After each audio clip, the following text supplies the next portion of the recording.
ఉత్తరప్రదేశ్ రాష్ట్రం మీరట్లోని దంగర్వాలీలో ఓ వింత ఘటన వెలుగులోకి వచ్చింది. నవంబర్ 23న ఆ ప్రాంతంలో జరిగిన ఓ వివాహ వేడుకలో సినీ హీరోల తన దండలో నుంచి కరెన్సీ నోట్లను దొంగిలించిన యువకుడిని వరుడు వెంబడించి పట్టుకున్నాడు. ఈ ఘటనకు సంబంధించిన వీడియో సోషల్ మీడియాలో తెగ వైరల్ అవుతోంది. సమాచారం ప్రకారం వరుడు గుర్రపు స్వారీ చేసి కుటుంబ సమేతంగా గుడికి వెళ్తుండగా ఈ ఘటన జరిగింది. ఇంతలో వెనక నుంచి ఓ యువకుడు పరిగెత్తుకుంటూ వచ్చి పెళ్లికొడుకు మెడలోని నోట్ల దండలో నుంచి ఒక నోటు తీసుకుని పారిపోయాడు.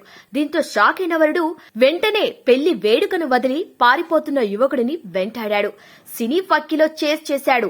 ఆ నోట్ల దండలో నుంచి తీసుకున్న ఒక్క నోటుతో పారిపోయిన యువకుడి సమీపంలో పార్కు చేసిన టాటా మ్యాజిక్ లోడర్లోకి వెళ్లి దాక్కున్నాడు. ఇంతలో డ్రైవర్ వాహనాన్ని స్టార్ట్ చేసి బయలుదేరాడు. కాని వరుడు వదల్లేదు. వాహనం డోర్కు వేలాడుతూ వాహనాన్ని ఆపమని పదే పదే కోరారు. ఆపకపోవడంతో డోర్లో నుంచి వాహనంలోకి దూకి దొంగను పట్టుకున్నాడు. ఇంతలో వరుడు కుటుంబీకులు కూడా అక్కడికి చేరుకొని వాహనాన్ని ఆపేందుకు ప్రయత్నించారు. వాహనం ఆపిన తర్వాత పెళ్లి కొడుకు అతని కుటుంబ సభ్యులు దొంగను పట్టుకున్నారు. ఆగ్రహంతో యువకుడిని డ్రైవర్ను తీవ్రంగా కొట్టారు. ఒక్క నోటి కోసం ఇంత పెద్ద గొడవ జరుగుతుందని తనకు తెలియదని ఆ యువకుడు క్షమాపణలు చెప్పాడు.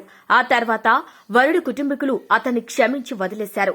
ఇందుకు సంబంధించిన వీడియో సోషల్ మీడియాలో వైరల్ అవుతుండటంతో చర్చనీయాంశంగా మారింది.